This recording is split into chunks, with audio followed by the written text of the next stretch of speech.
Dominic on our Independence line. Go ahead. Yes, Mr. Wolfiwitz, I'm really upset.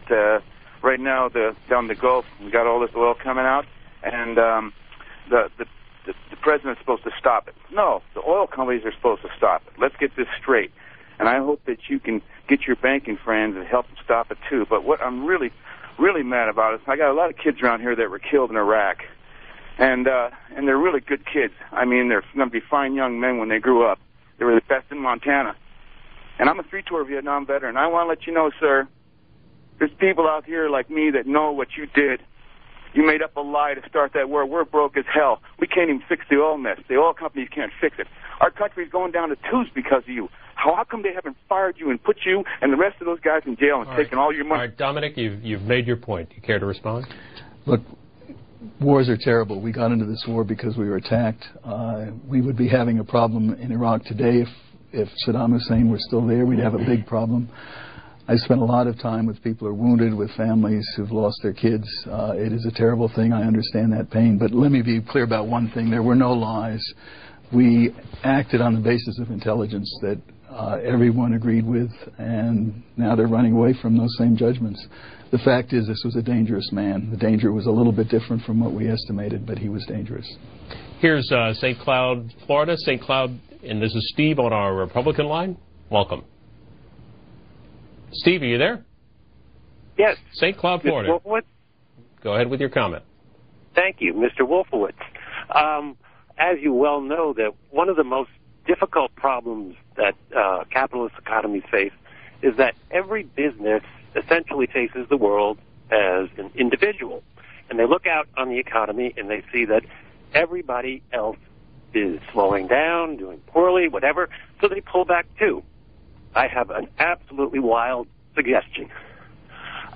What if every member of the Chamber of Commerce of the United States at once, next Thursday, placed an ad in their local paper for hiring? Hired as to the extent that they possibly could, if we could not almost immediately turn around this economy. I'm serious about this.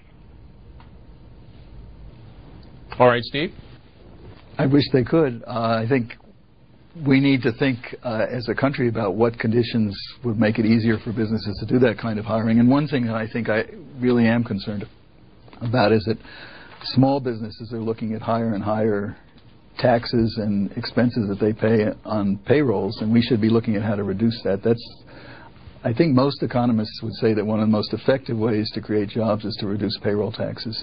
The story here from The Guardian last week about the interest in Europe, particularly promoted by British Prime Minister Gordon Brown, about a fat tax, a financial tax on transactions, which is also being discussed as the Senate debates the Senate Financial Regulations Bill. Gordon Brown claims credit for the International Monetary Fund to impose tough levy on biggest banks and profits and pay. Would you like to see, do you think that's an effective way and should be included in the Senate language for raising money to have as a fund for bailing out future failures?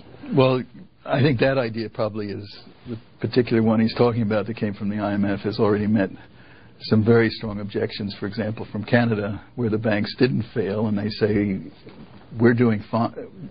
Our system works. You should look at our system rather than creating a new set of taxes. I guess what would worry me about that proposal is it takes you down the road of let's create big funds so that we can bail out banks when they do fail. Mm-hmm. And I think what we need to work on is how can we make it safe for banks to fail. There's a terrific economist named Alan Meltzer who says capitalism without failure doesn't work. Actually, he put it a little more. He said capitalism without failure is like religion without sin. It doesn't work.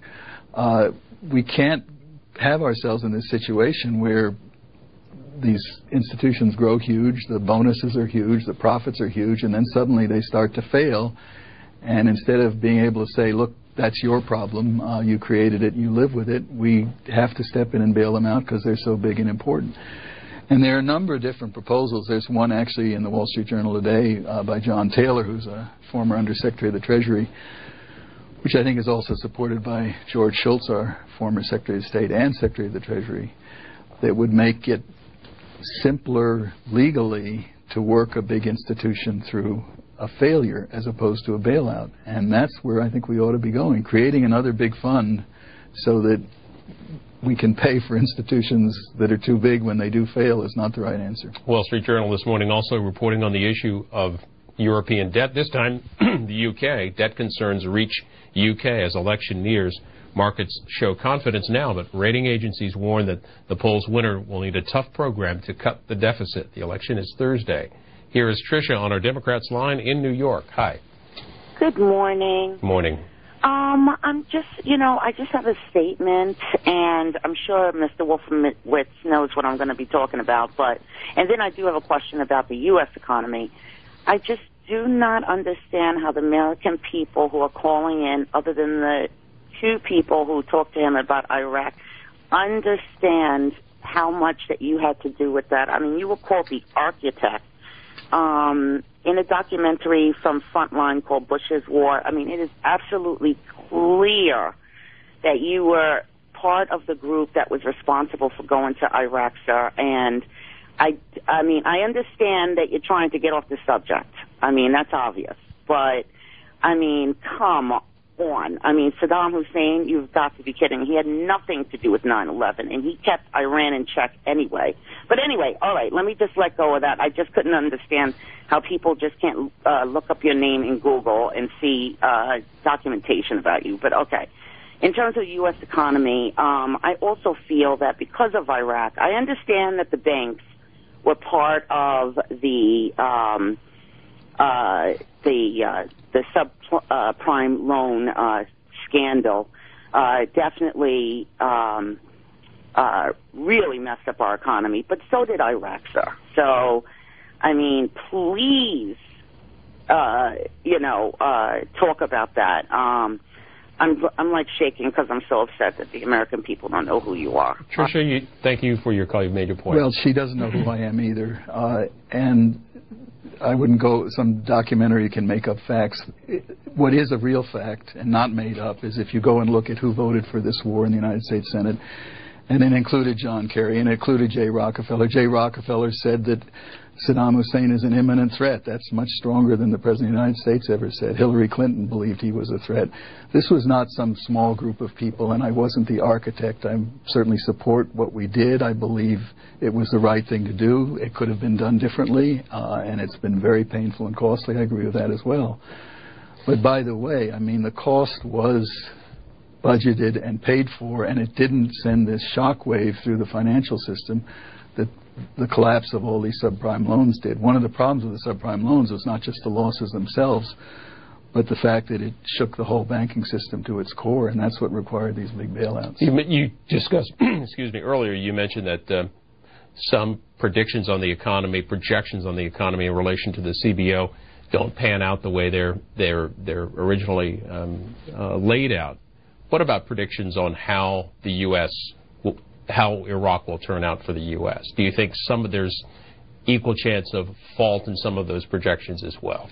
Look, anyone who thinks they can predict the future on either of these points just better be very careful. Things are going better there now, but we won't know how this ends for quite some time, and the stakes are enormous. And, one of the callers, I think the last one, said that somehow Saddam Hussein was countering Iran. He wasn't. If Saddam Hussein were there today acquiring weapons from Libya, we'd have a much worse problem than dealing with Iran. But how important is it for Iraq for their economy to recover? What's that going to look like when Iraq's economy is up and running? When Iraq's economy is up and running, it will be possibly the most important oil producer in the world, certainly second to Saudi Arabia, if not first.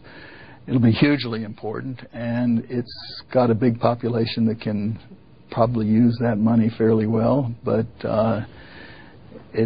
oil money can always be a challenge. It can be abused and misused. So far, I would say I think the Iraqi economy is improving, but it has a long way to go. A couple more calls here. Doug in Montgomery, Alabama. Last call. Go ahead. Thank you. In 2006, the IRS said that the entitled AGI for the United States is $8 trillion. Now, Obama's borrowed $1.5 trillion this year, $1.5 trillion last year. And Medicare is $2 trillion a year. How are we going to pay for all this? Are we going to get into hyperinflation as Bolivia and the South Americans did in the 80s because they didn't have enough money to pay for all their spending?